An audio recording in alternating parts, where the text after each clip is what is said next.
Hello. So today I'd like to talk a little bit and kind of issue a word of caution for those of you who are looking at setting up a reef tank, and that is just some things to be aware of before you go and put a bunch of zoanthid corals in your tank.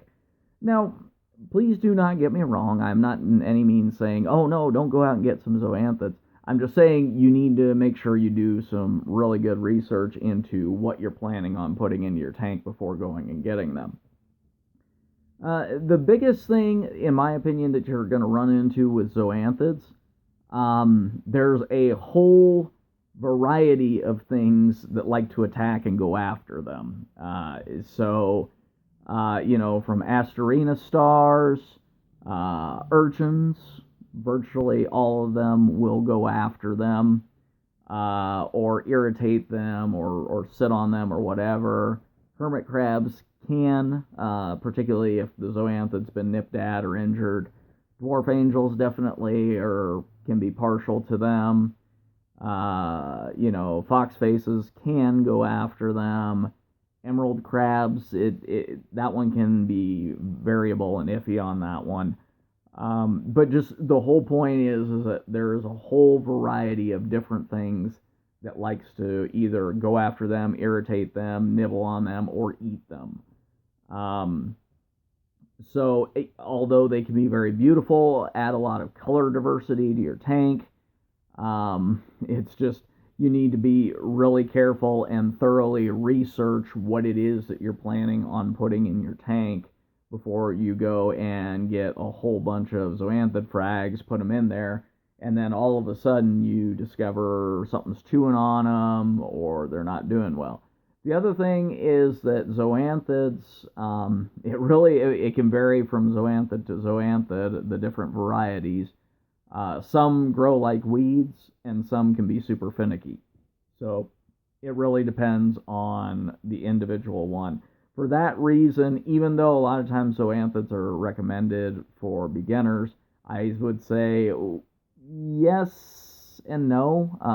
I would say that zoanthids, once again, research the individual type that you're looking at adding in your tank rather than just going to the store and going, oh, pretty, and grabbing a bunch of zoanthids and just chucking them in your tank.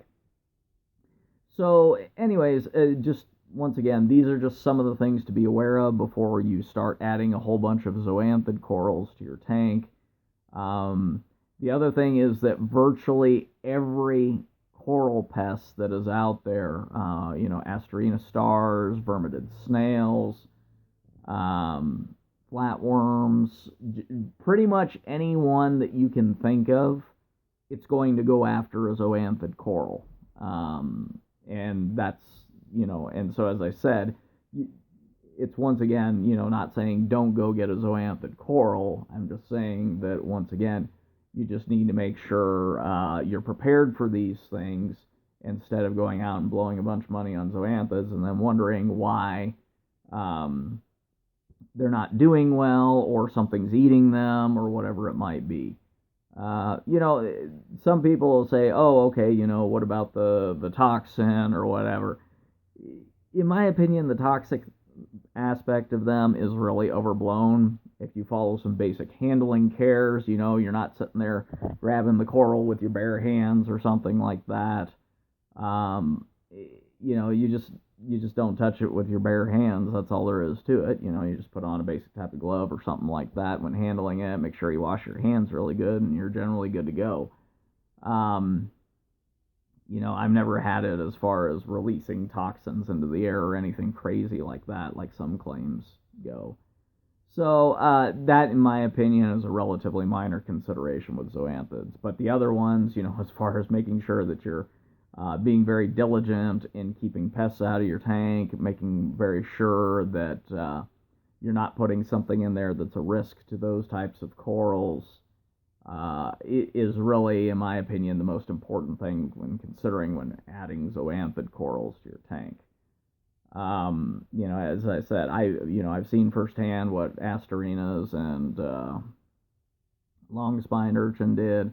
Unfortunately, my last zoanthid did end up getting wiped out. I'm not sure if it was the Asterinas that I've been dealing with, or if it was, my tuxedo urchin sat on top of it or whatever when it was moving around. I'm not sure. Either way, unfortunately, my last zoanthid polyp is gone. I will not be getting any more zoanthids. I got that one, thankfully, as a freebie from my local fish store. They just gave me a single polyp, which spread into 3, and then ended up getting reduced down to 1. So, but either way, I'm done at this point with zoanthids.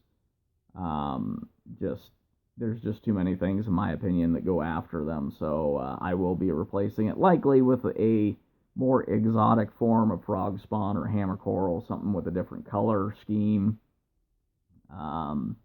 Just because I've had really good luck with those.